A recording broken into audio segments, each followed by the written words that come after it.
gaz lacrymogène. Bazokanga combattant. Parce que dans le but que non, mais je suis le qui n'a parti. Rien ne marche. Bon, il faut changer de constitution. Bon, vous savez, moi, c'est la vie, on est parti.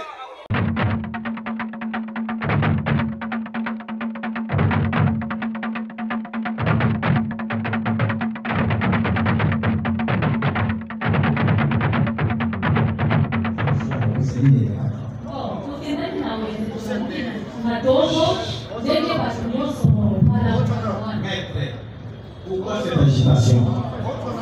Oh, maître, soyez calme.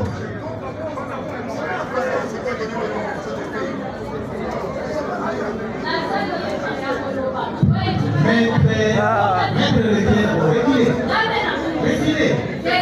On ne vous a pas accordé la parole. Maman Ozoloba, d'autres personnes ont Ozoloba. C'est la dame même qui a la parole. Vous l'assistez de l'exécution. Oui, Loba, qui est l'éducation? Ok. Loba, oui.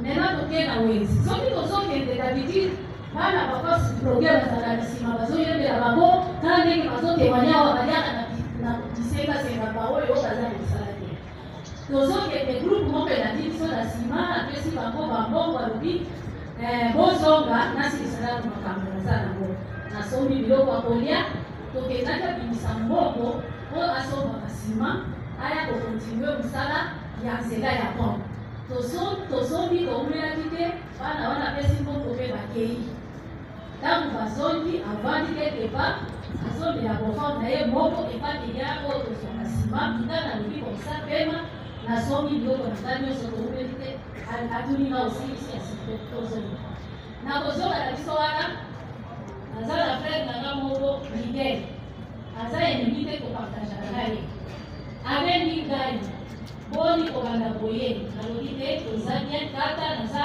na wenze toza na retour yoka mikelela baka baforce ozoni akomi ndako na retour lisuka mosuma baliolandaa place ya alobi asalelaka mitingi na miroko oyo place bazoteka carburant na isam pembeni wana accident moko esalamaka place wana tokomi wana bagason mosusu baye bapesi soko seketeni tokomi ndako nga naza na biloko ya kolia tozangelaki nsima to nsima eza crise biso tozalaki kana na delegation na biso eza sima tozalaki kana toye toza na 3 jours nasalaka na bapolisier ya sere na ndako na biso kobima na biso tokendaki totindaki price policier ya sere na poste na ye na retour toye kobuta policier asi atie kadena epuis policier na biso azalaka na bunduki mwana na biso moko nde ateye conscience nanga lobi somona policier oyo okokanda boye aza na bunduki te natuni policier mosusu wazalelo pourkui nazomona bino na bunduki te azalaki clair te o kamaka boboko kasalamaki kuna ya sekoko toza na bunduki te soki esili bunduki kosalaka kokoti na retour na biso wana namoni dada azali kaka ngai nde nazalaki eboye papa azalaki na distraction tokomi ndako nalobi kaisinga ere oyo ya kokanga nakalisi peleta te kosomba kaka mwa masanga ndenge moko ozala nakoti kaka na lupango tolataki nani eplanpla ompe oyo akufi nango na nzoto na change natika biloko ya kolia namoni force du problème moko azokuta kotela bango wana wapanga ye bango mpe mpo na bana na bango batikaka te wapanga alobi te madame kendo depose biloko nani bango kobanda koye oza kaka na lopango okosombela biso ata eloko te nde esalaki te batelema na wampanga libanda nga natiki bango wana nga nazokende naza kochange elamba minute kaka nazokende kochange elamba wana nayoki bana na ngai bango mpe baza na maloba bakoloba nga nazoloba kaka oyo nga nayebi bana na nga baye ovandi bayebisi biso ke bazopeta papa mabe epa banani baforce du progrès abimi bank na limite na mimi aussi trouver façon bazala na ye ba keta ye asali nini wana tozala ala mwana mabe dede vertize wana na ngetu na biso ya wenzi dede abimi kobima na ngai na ke place wana na buti bato atata mokazoloba bato bazalaki na efe ya kobeka wa bato bazalaki 14 mais bato bazalaki sika moko bana kokontrole mouvement ya koloba oyo akoya kointervenir basala consigne bakima bazalaki ebele baintimide quartier mobimba façon ta moto aya kointervenir azalaki te sikoyo mama moko aye ekoni alakisonga bazokukayola bisoki mwasi awampana yao tokolie ye façon batindi biso epui toviole ye tozwa ye fille ntandoki olie salemela yo koko tika kaka tomeka polisi baya kointervenir tokakabasonga siko nazondima te histoire wana ndenge esalami na minute mpona nini navandi esili te nakoki kokanga motema te me basoki kokokambo nakei na retour nakuti sikoyo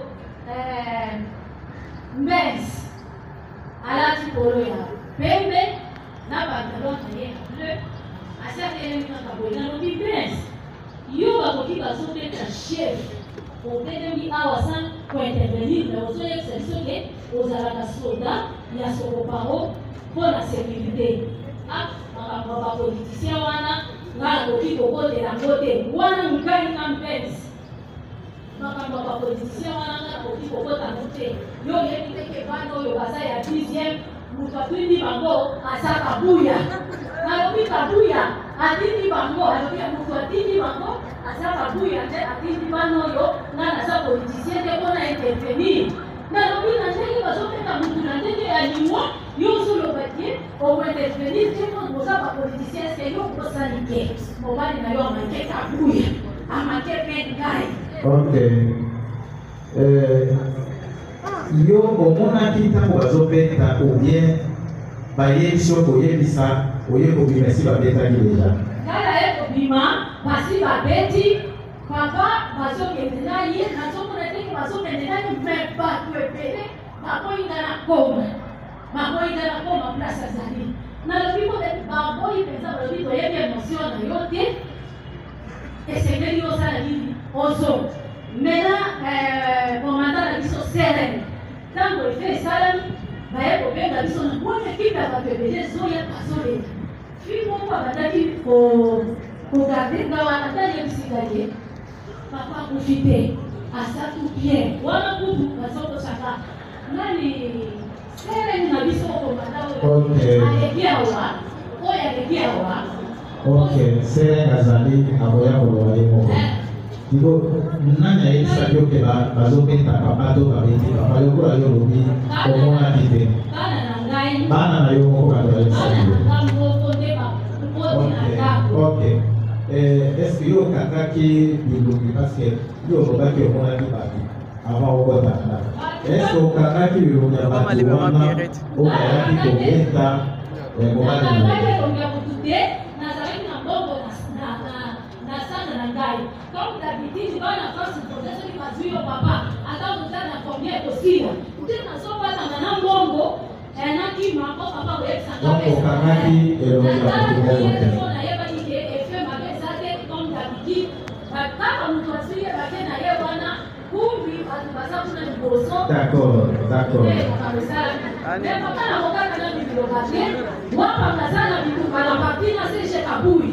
Kabui ayaka kwa leve mobali na kasi 0 tolandi nyonso tolandi ngazana pape. Kabui ya. tolandi Kwa chibeto. Tiko bebe sa. Esa usana kwa soka kabui. tolandi Bakini bisa kusa tayo kusa usana. Kama mobali basoka kalete. Mobali basoka kalete. Sesha mobali mobali kwa abromuke. mama tolandi tolandi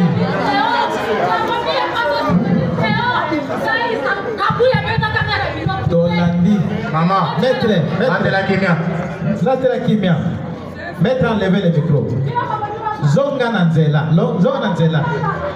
madame, zonga na esika na yo pusana liboso. Pusana koto tiko. zonga esika na yo Pusana. Oui. Parmi les enfants qui étaient présents. Les enfants. Oui, entrez.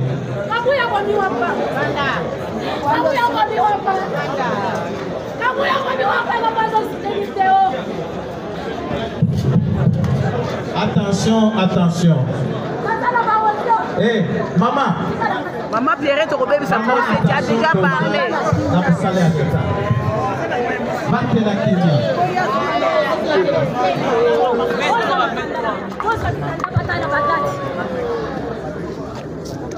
Pierrette. Maman Pierrette. Maman Pierrette. Monsieur Kombona. Bon papa. Nani? Ben Chibanda Wampa. Obotami wapi? Je suis né à Lubumbashi le 7 avril 2003. Tu ne parles que français? Nabotami na Lubumbashi. Ah. La date née? Le 7 avril 2003. Le 7 avril 2003.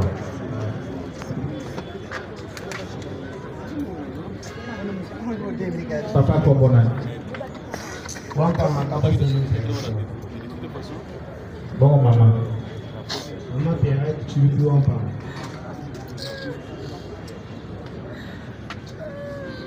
Non, oui, allez, vas-y en fille. Beaucoup autour de Salam Sani. Otanga wata. Otanga na ISS, na sa sous promotion na INPP.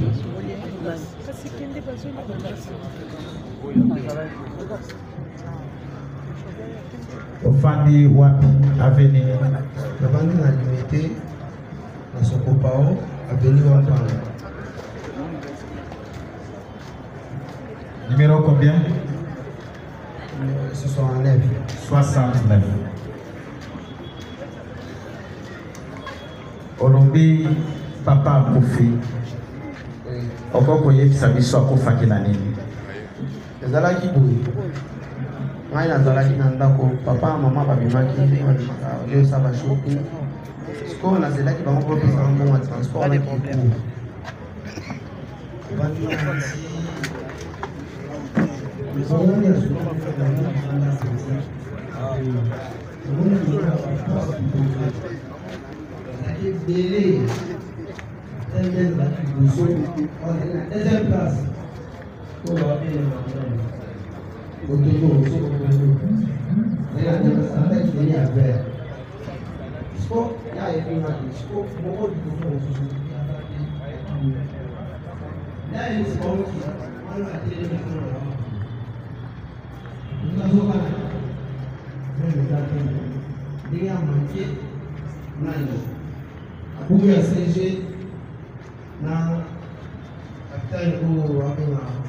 Mbezi au muna sa pusia. Soma pende na bado bula na class sama mututu. Wale zaki mkoloni kaka vendredi. Vendredi. Bawo ba donc ba tante bawo plus de 3 fois. Ake bazuni kabu mu. Kwa zaida la soa ko sala konta mu ba na ba kongo ya. Kwa pesa ambo ko ile class. Kana ko sala ko kongo. Mwenye sikopère ata libanda atimia ezaka simon attention eke ko ayebisa ekite ezela papa nasali bakapesa asali libanda po te namoni bana lipoto baocobe ngai awa po ata makambo nzela oyo abadesa mpona po ape na pasante ka même pas 5 minutes 10 minutes oyobete biso papete bovandi awa baboma papa na bino papa na biso papa na moko nga grand frère le wana pele sala intervention tana ya kumisa papa tutali na zila batu batole bele ma ko biso papa za ezaki ti denga grand frère to signer ka ti foto wa papa sa papa za na pe mo tema na isuka ti na koti na kati na koti otulu ata tenya affaire si papa après d'aller au labou soma ta tuni otulu na je na tindiki histoire de yo za wana nani mbeza ati ya kama na wapa ayesa soka kimono sokobe tali Oyo bana ko beta ye. Otono ye moko bien ezana batu mosusu. otono le ngana suki asima kipea somo na tindi aussi pas boebi o sama na nani apeso de cosa kama na wapa ai bis baba ni ko be dai ba na ba ta ni ma pide so 14 personnes disaient que on be ta on be ta na be tinasi so la kimba na te que me ya capitaine o abe en mesa mon capitaine en tant que nous militaires on ça ba o be ta na misu na yo o ta la wo ale sana biso to ko ta ma politique so il y a beaucoup de fois par là au beaucoup de fois dans sa femme so mais ça en plus la femme papa là bon na yo mais ko ta ma mboti de la jusqu'au de la femme papa là na peine de femme bon na yo de maman a plus sur les bases on le met dans la ici on va mettre mon ko na maman a une vidéo ici on va CG maman mboti là qui fait le boki donc sur ça kabasa la parole des temps le voilà où nous peut être na 10e nuit so na ale besoin de papa la ngai o ba mo so to ba dinga na yo filmer papa la ngai ajima ba mo abeti ba taxi le yedi sabiso yo zo loba otondo abata ko beta kaka yo otondo azalaki na banani kaka bazo beta est-ce abeta ke moko ou bien ba beta ke ba tebele bazalaki ebele azalaki ebele tema babana kobeta ye biloko te bakofi mbata nzete aolobeta ti moko alakobimisa toro soka abetinga toro toro ezali marto ntango abetinga marto à part otondo est-ce que okangaki bilungi bato mosusu bazalaki elongo na ye presque bango nyonso baza awa merci bazalaki so bango nyonso bakimi nayebi bango soki olobi presque fotangela biso ke namonaki oyo nde baza awa bango nyonso bazalaki olobi presque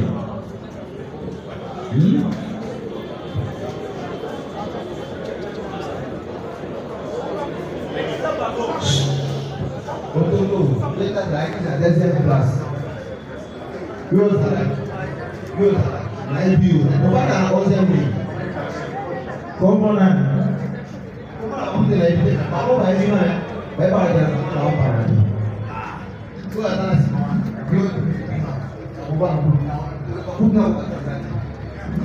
ye mpe azalaki na oyo nzela na mote wana tokende otondo okoriashi telema we nani mosusu olobi nani mosusu ye telema tukokoriashi nani yo wabie oyo abali awa aza na nsima wana oyo ataloma wabie ok telema yo mpe ozalaki na oyo ana kooko telema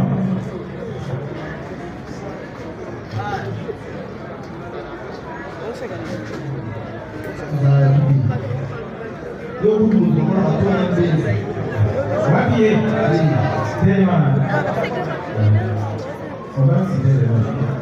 mpona bilongo bao babungisanga jo babetaka bango bango bango omonaki bango ok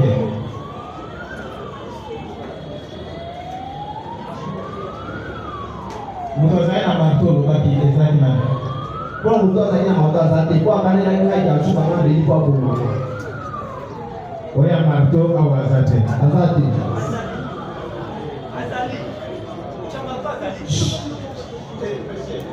attention zela tour na yo okoloba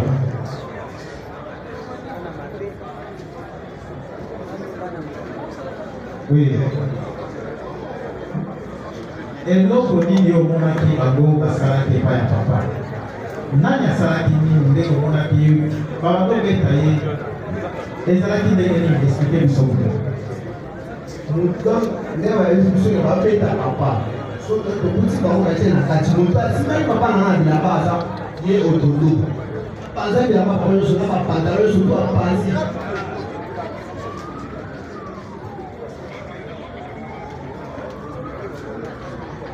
bamosusu bazalaki na biloko nini na maboko na bango bato ya banzete bazalaki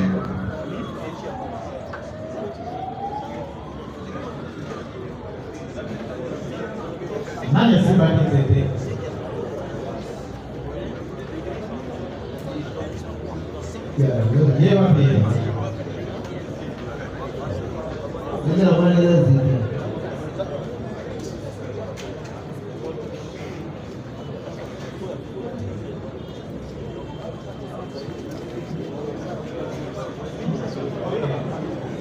C'est bien noté. Caméraman, et tous ceux qui sont derrière nous.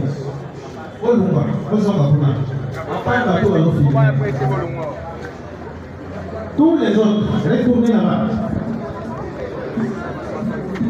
Et dégagez cet espace. Espace où il y a on a fini avec lui.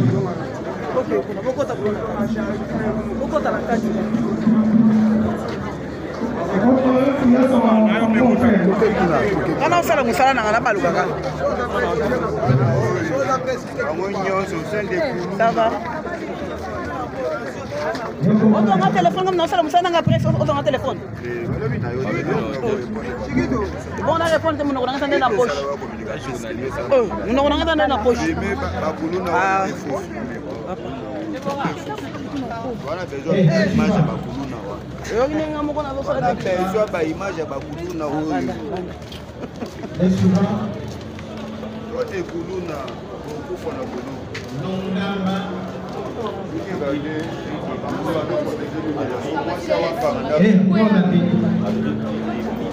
prévenir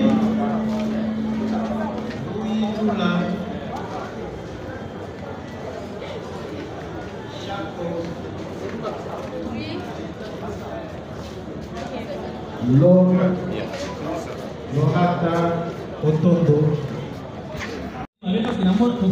Petit frère, 7 ou à 14 personnes, je ne sais pas. Bagés, pour moto, dans autres, il y a l'équipe. On était tous paniqués. Bagés, dans autres, l'équipe. On va être sous l'équipe. Il y a un mot. L'équipe, nani. Ben. Voilà. Là, on va être taillé. Parce qu'on a vu panique.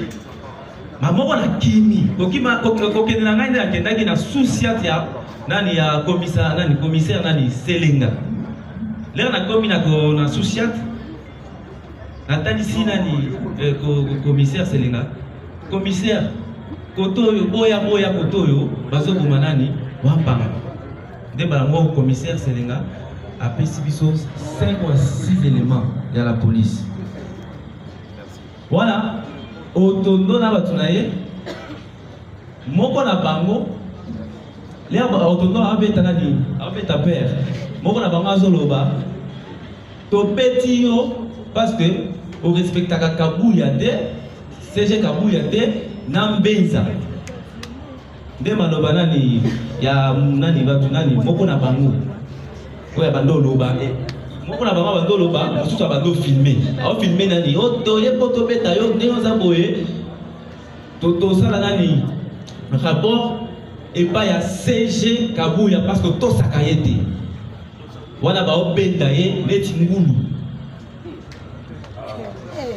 un responsable comme Kabase Lomba ba obenda neti ngulu. Ok, yebisa biso en dehors de nani Otondo banani mosusu omona ke bazobeta ye et eloko nini babanda kobeta ye. Bon biso de tokutie déjà ya kobetama na eloko nga na monaki eza nani marteau na ba nani ba brique na ba nani ba planche bidino na kutaki ba ba arme blanche ebele moko na ba oyo abet na kutawa otamo abeti nga marteau a C'est pas important. C'est pas important, comment c'est important? Non, c'est quoi ça? Mais là, il y a un problème. C'est important. Soyez calme. Vous voulez qu'il enlève les habits ici? C'est ça que vous pensez? Non, mais la dignité humaine. Nous devons respecter ça. Silence, Germaine. Voilà. Oui. Olobi Moussa Moutabeta Kyo, marteau. Asimbaki marteau, batutu, il y a venu lumière, baza ba témoin. S'il y a des personnes conscientes, oh bah mon aki makamwana, bakoloba ki bakoluba. Peut-être pas toi venir à Bamsou, à cause de la vidéo. Ces messieurs, asimbaki marteau. Jusque là, on entend que la mission va tout balai.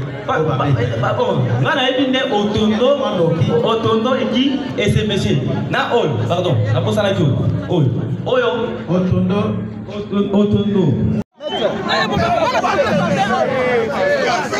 Maître.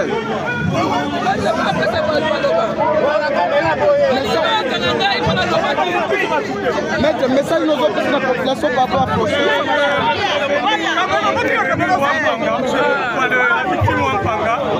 Avec sa famille, ses enfants, ses héritiers, ses fils, c'est sa femme, ont décidé de porter plainte devant le procureur près la Cour de cassation. Et cette plainte a été déposée bien avant l'ouverture de ces procès en flagrance. Et vous avez compris que tel a été cité plusieurs fois par toute la famille et avec beaucoup de preuves.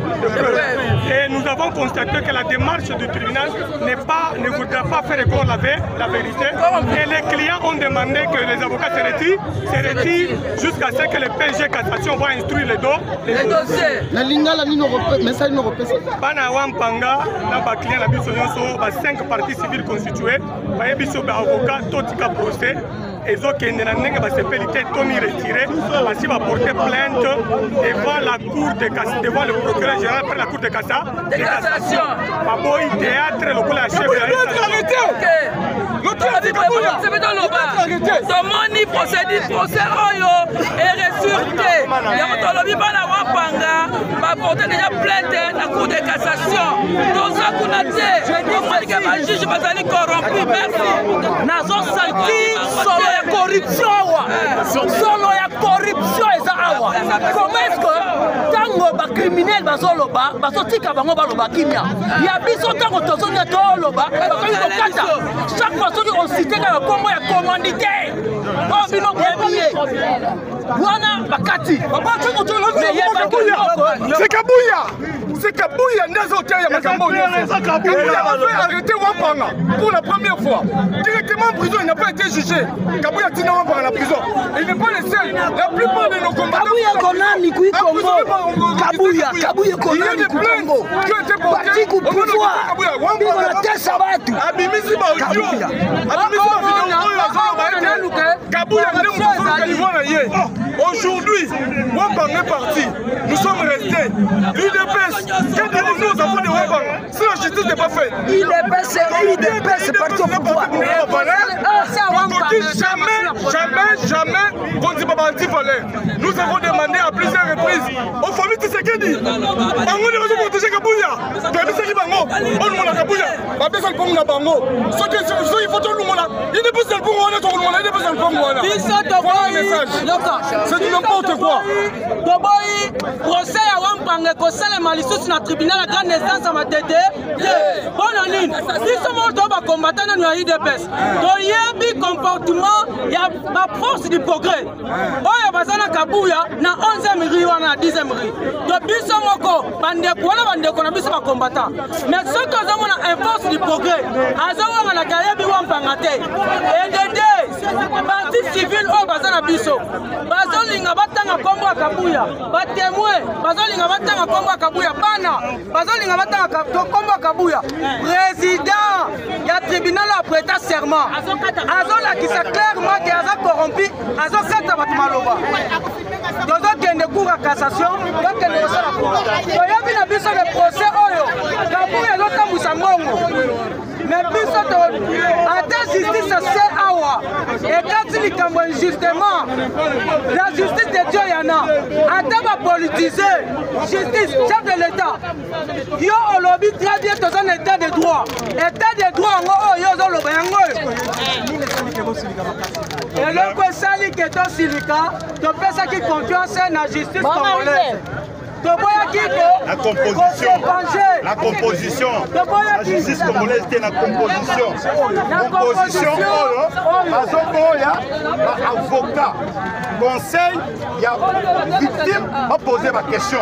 Soki batangi kombo ya mutu oyo atindaki bato bayekende kobeta wampanga bango bazopekisa. C'est la raison pour laquelle avocat conseil balobi toréquise yango tosali torejeté tozozela kaka oyo plainte dans la cour de cassation et sika wapi vérité ekozala étalé. Sinon oyo nyonso esi elobami na adjudant stele ekonfirme déjà la vérité nyonso batémoin balobi ezolakisa déjà commanditaire eza na le reste tokolanda wana parquet général près la cour de cassation. Pour le moment tokoyi composition oyo. La vérité reste la vérité. La vérité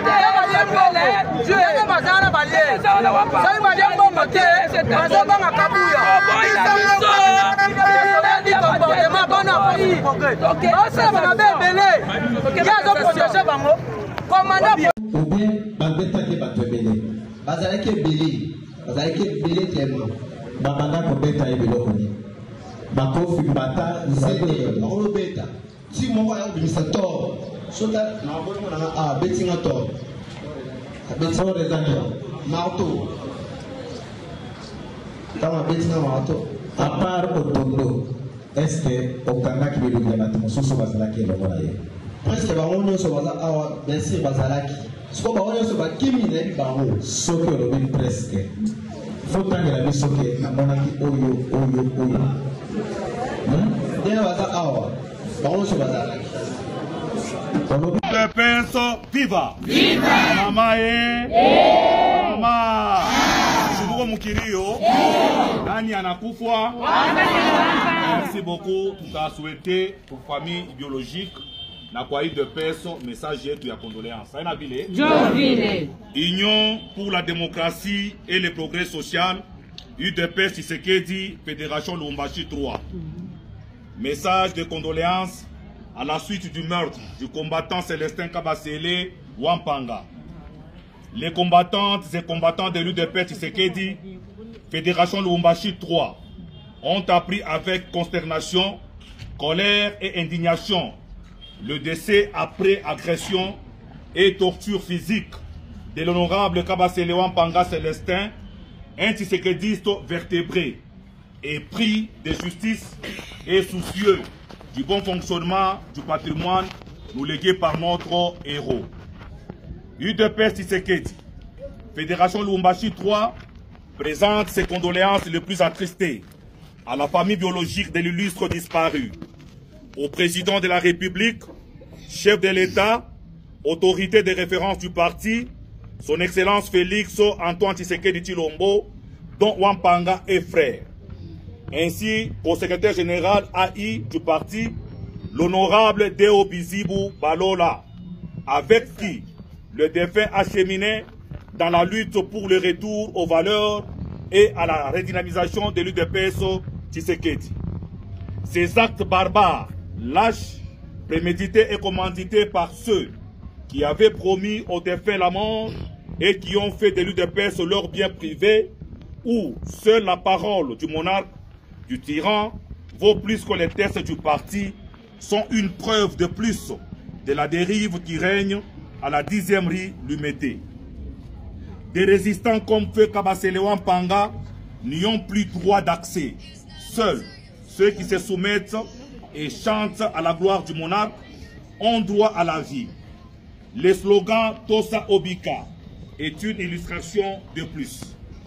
Cette barbarie et cette violence instaurée depuis la permanence nationale du parti par ceux qui siègent sous la protection de leur milice privée sont dictées à leurs affidés en province afin d'instaurer la terreur et réprimer toute voix discordante ou tous ceux qui ne se soumettent pas.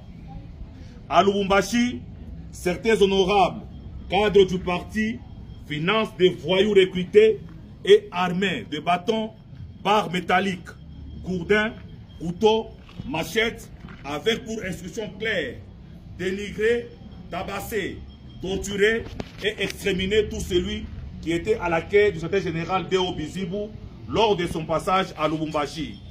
En preuve, nous mettrons à votre disposition et au public les listes des cibles établies officiellement par le vice-président fédéral Peka Mwabilai Urbain sur ordre du président fédéral Michel Kabwe-Mwamba, président de l'Assemblée provinciale, dans les soucis de faire taire toute personne qui ne partage pas son avis. Et ces instructions ont été aussi données 3 jours devant sa milice dans son quartier général publiquement. Ces actes barbares, érigés par les tyrans pour intimider les autres et faire peur, et qui viennent de coûter la vie à un voyant et digne fils de l'UDPS, mettent en lumière un système de terreur longtemps décrié par plusieurs combattants. C'est pour nous l'occasion d'interpeller notre justice à agir, non pas superficiellement, mais d'entrer en profondeur et mettre la main sur le puissant commanditaire de cet acte ignoble, au service duquel sont les exécutants qui ont ôté la vie à Wampanga. À son Excellence Félix Antoine Tshisekedi Tshilombo, autorité de référence de l'UDPS, notre révolution ne saurait continuellement bouffer ses propres fils sous votre mandat. Le système terroriste instauré par Augustin Kabouya devient un danger pour l'harmonie au sein du parti. Ceci n'est plus la vitalité démocratique, mais plutôt la barbarie, du banditisme, du terrorisme politique. Pour honorer les idéaux des faits Dr Etienne Tshisekedi Wamulumba, pour honorer la mémoire des milliers de combattants ayant payé de leur vie pour que l'UDPS vive, pour rendre justice à votre frère Kabasele Wampanga Célestin, qu'il vous plaise, Excellence, d'agir pour stopper la folie de Kabouya et de ses complices dans la province du Haut-Katanga, précisément à Lubumbashi, qui embrase notre maison en étouffant la démocratie, la liberté d'expression au sein des chers et beaux partis UDPS Tshisekedi. La multiplication de plusieurs structures informelles non contrôlées telles que les amis de Mwanabouté, les Tosa Obika, les amis de Michel Kabwe, sont à la base de ce que nous appelons milice au sein de l'UDPS. Viva! Viva! Mamae! Mama! Shubuko Mukirio! Nani anakufwa! Merci beaucoup. Tout à souhaité pour famille biologique. Na kwa UDPS, message yetu ya condoléances. Aina vile? Union pour la démocratie et le progrès social. UDPS Tshisekedi, Fédération Lubumbashi 3. Message de condoléances à la suite du meurtre du combattant Célestin Kabasele Wampanga. Les combattantes et combattants de l'UDPS Tshisekedi, Fédération Lubumbashi 3, ont appris avec consternation, colère et indignation le décès après agression et torture physique de l'honorable Kabasele Wampanga Célestin, un Tshisekediste vertébré et pris de justice et soucieux du bon fonctionnement du patrimoine nous légué par notre héros.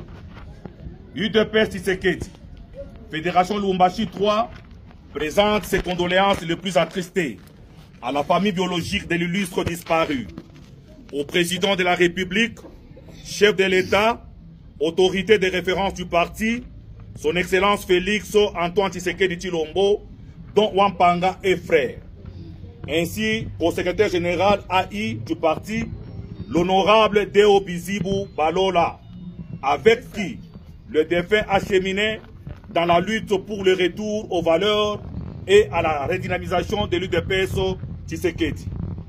Ces actes barbares, lâches, prémédités et commandités par ceux qui avaient promis aux défunts la mort et qui ont fait de l'UDPS leur bien privé, où seule la parole du monarque, du tyran, vaut plus que les tests du parti, sont une preuve de plus de la dérive qui règne à la 10e rue Lumété.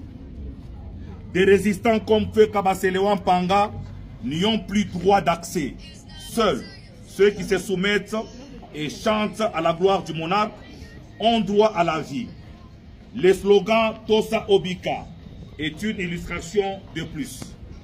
Cette barbarie et cette violence instaurée depuis la permanence nationale du parti par ceux qui siègent sous la protection de leurs milices privées sont dictées à leurs affidés en province afin d'instaurer la terreur et réprimer toute voix discordante ou tous ceux qui ne se soumettent pas. À Lubumbashi, certains honorables cadres du parti financent des voyous recrutés et armés de bâtons, barres métalliques, gourdins, couteaux, machettes, avec pour instruction claire dénigrer, tabasser, torturer et exterminer tout celui qui était à la quai du secrétaire général Deo Bizibu lors de son passage à Lubumbashi. En preuve, nous mettrons à votre disposition et au public les listes des cibles établies officiellement par le vice-président fédéral Peka Mwabilai Urbain sur ordre du président fédéral Michel Kabwe-Mwamba, président de l'Assemblée provinciale, dans les soucis de faire taire toute personne qui ne partage pas son avis. Et ces instructions ont été aussi données 3 jours devant sa milice dans son quartier général publiquement. Ces actes barbares, érigés par les tyrans pour intimider les autres et faire peur, et qui viennent de coûter la vie à un vaillant et digne fils de l'UDPS, mettent en lumière un système de terreur longtemps décrié par plusieurs combattants. C'est pour nous l'occasion d'interpeller notre justice à agir, non pas superficiellement, mais d'entrer en profondeur et mettre la main sur le puissant commanditaire de cet acte ignoble, au service duquel sont les exécutants qui ont ôté la vie à Wampanga. À son Excellence Félix Antoine Tshisekedi Tshilombo, autorité de référence de l'UDPS, notre révolution ne saurait continuellement bouffer ses propres fils sous votre mandat. Le système terroriste instauré par Augustin Kabouya devient un danger pour l'harmonie au sein du parti. Ceci n'est plus la vitalité démocratique, mais plutôt la barbarie, du banditisme, du terrorisme politique. Pour honorer les idéaux des faits Dr Etienne Tshisekedi Wamulumba, pour honorer la mémoire des milliers de combattants ayant payé de leur vie pour que l'UDPS vive, pour rendre justice à votre frère Kabasele Wampanga Célestin, qu'il vous plaise, Excellence, d'agir pour stopper la folie de Kabouya et de ses complices dans la province du Haut-Katanga, précisément à Lubumbashi, qui embrase notre maison en étouffant la démocratie, la liberté d'expression au sein des chers et beaux partis UDPS Tshisekedi. La multiplication de plusieurs structures informelles non contrôlées telles que les amis de Mwanabouté, les Tosa Obika, les amis de Michel Kabwe, sont à la base de ce que nous appelons milices au sein du